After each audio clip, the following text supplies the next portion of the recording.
Those who sow in tears and sorrow, one day will reap with joy. A blessed midweek to you, my dear friends.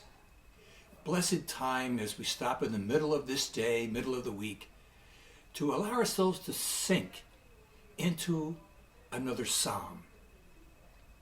During these weeks of Lent, we're taking in each of the cycles, year A, year B, year C, we're taking 5 of 15 of these songs of ascent, or gradual songs, or steps psalms, stepping toward Jerusalem.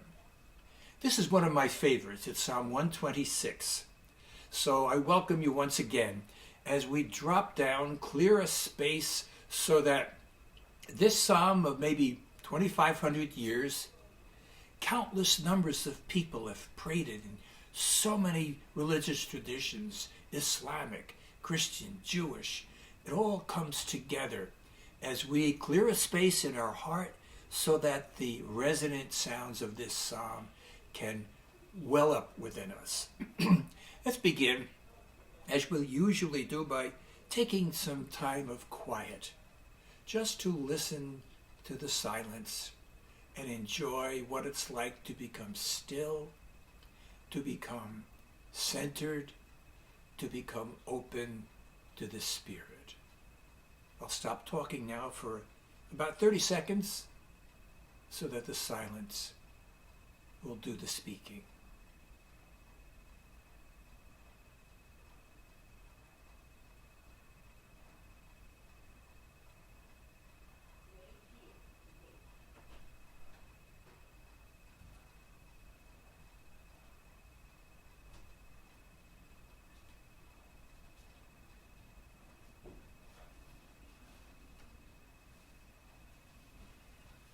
And so we begin with the fire starter for the original version that I created some years ago in the hopes that this can orient it. A fire starter, again, is what it means. It starts the fire, helps you to start the fire of the Spirit that will continue to flow for the rest of this time. It's entitled Feelings as Prayer Seeds. Listen to the weeping of God's people exiled in Babylonia in the 6th century before Christ.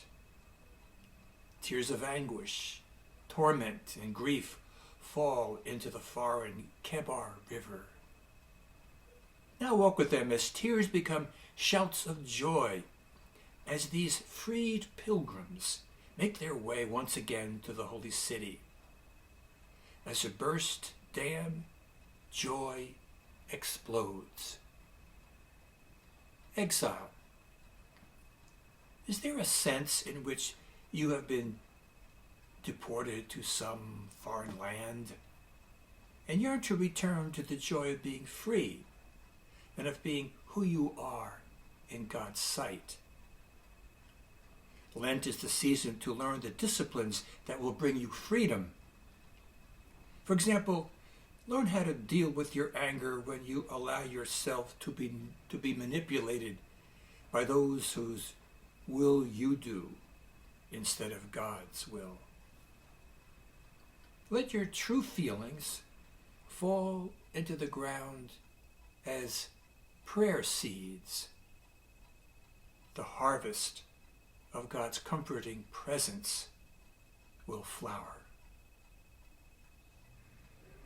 Here now is this brief psalm of only 6 verses, Psalm 126. When the Lord restored the fortunes of Zion, we were like those who dream. Then our mouth was filled with laughter, and our tongue with shouts of joy. Then it was said among the nations, the Lord has done great things for them. The Lord has done great things for us, and we rejoiced. Restore our fortunes, O Lord, like the water courses in the Negev. May those who sow in tears reap with shouts of joy.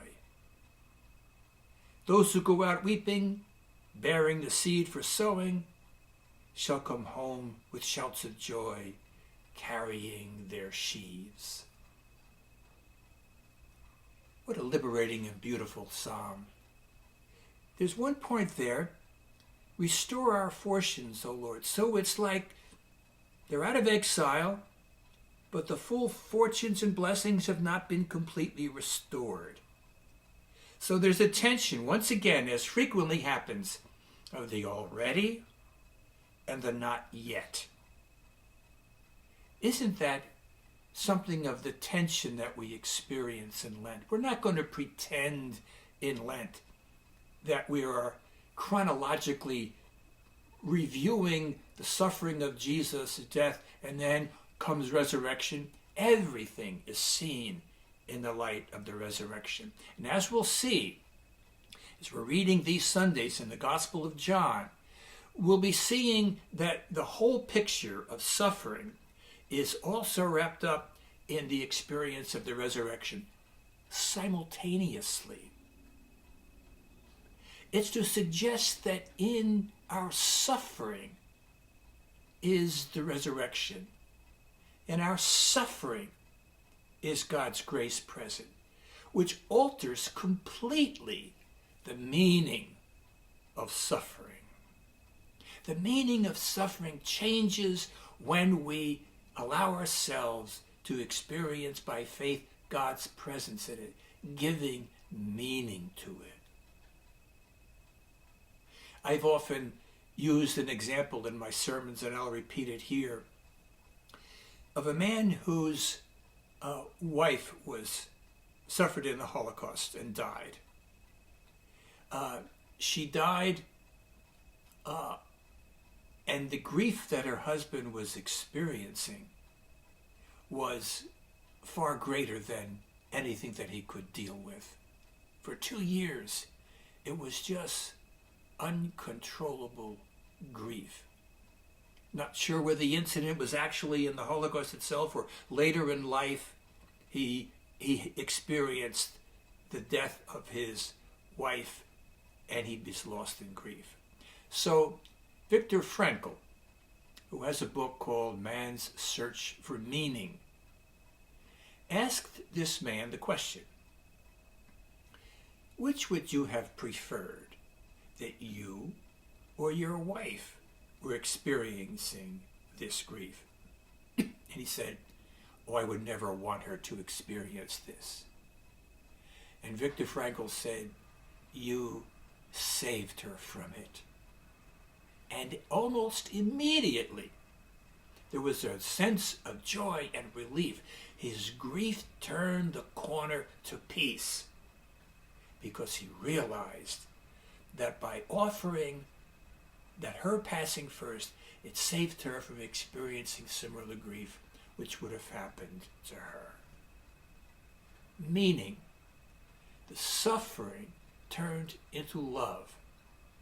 It was a gesture of love for him to accommodate himself to his future, however long that would be, of life without his wife. So that's the way it is with suffering. And with this psalm, you have a tension there, that those who were suffering with tears of sorrow will bring reaping joy. When I was in the novitiate, which is the first 2 years of the long training for the Jesuits, we used to sing these psalms that were composed by a French Jesuit by the name of Joseph Gélineau. They were lovely refrains. And I'd like to just sing to you one of our favorites that we sang in the refrain. It goes like this. Those who sow in tears and sorrow, one day will reap with joy. This was the refrain that went in between the verses of that psalm.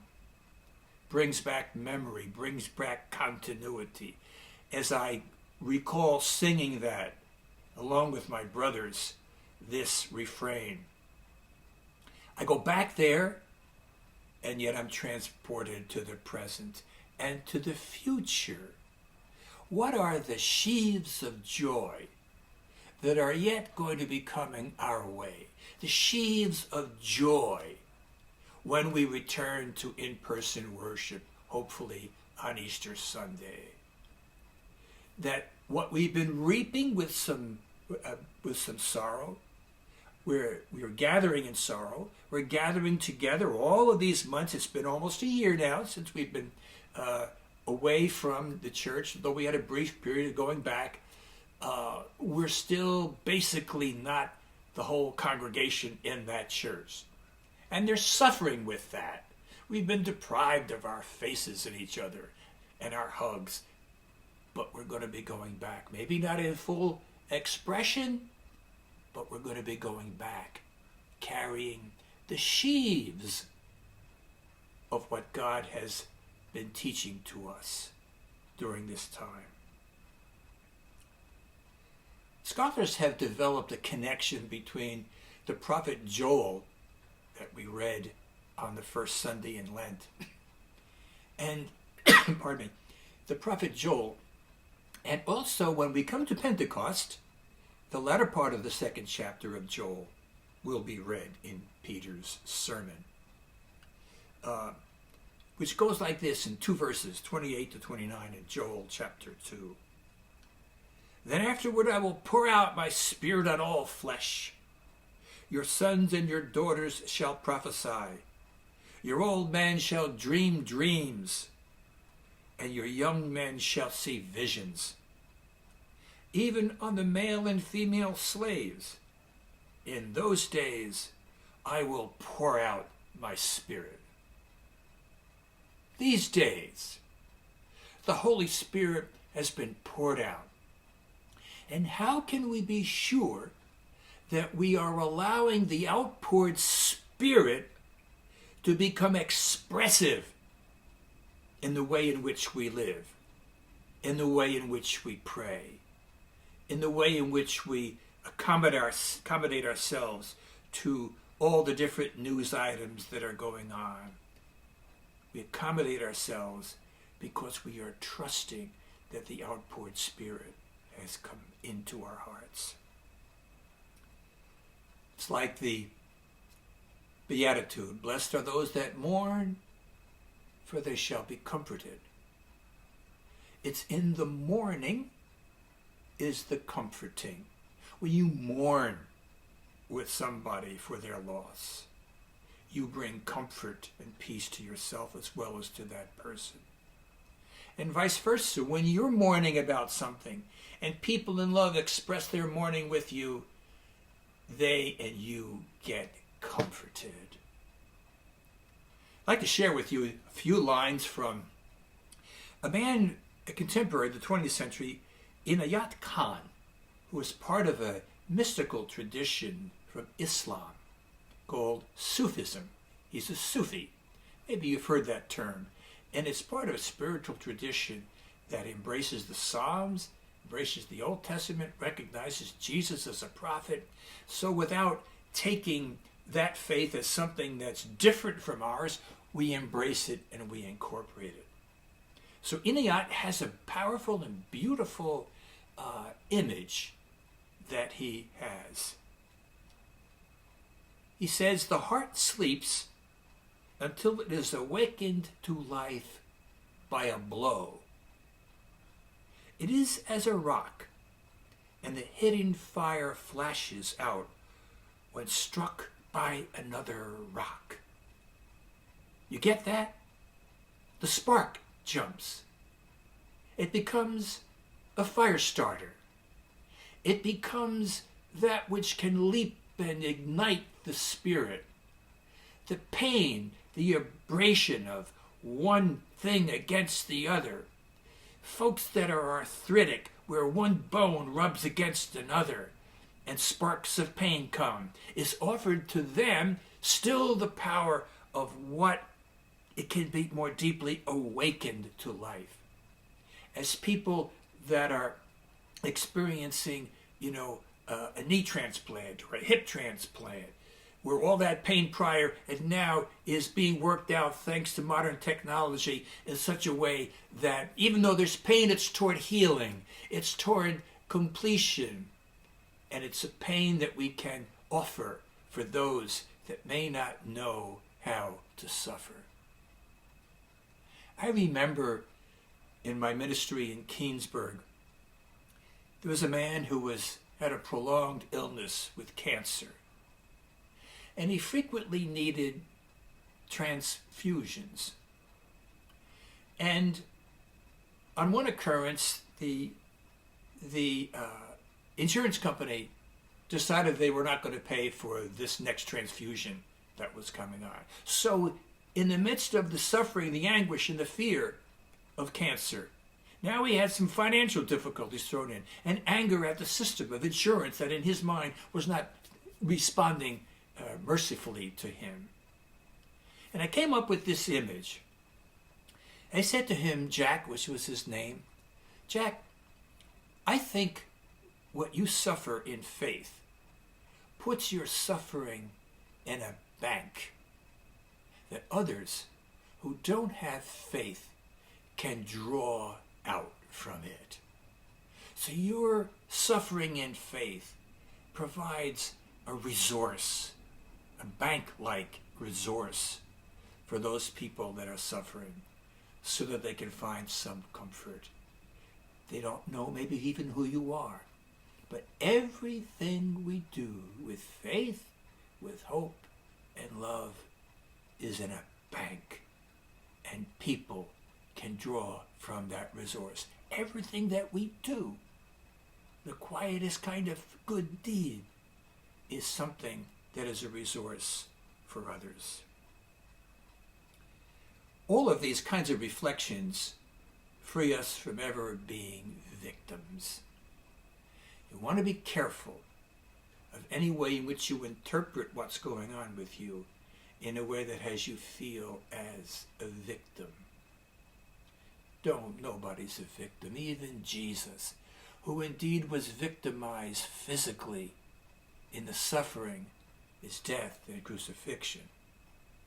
He never was as a victim. Look at the way they're treating me. No, he was in grief for all those that missed the boat in his teaching, in his announcing the kingdom.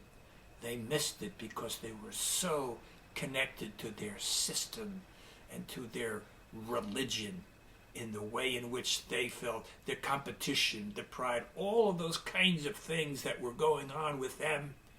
They were something that produced grief for Jesus. But his love for his enemies and disciples that ran off in all different directions when he was arrested, all of those powerful things that Jesus did are reborn for the resurrection. And we're going to be exploring, obviously, those beautiful things when Easter time comes. The beautiful power of God presence in Jesus, in which death could not hold him back at all. So thank you for joining with us in this meditative time for Psalm 126. I pray that you'll be refreshed by it, that you will find peace and comfort. And we look forward to this Sunday when you join us for the third Sunday in Lent. God bless you.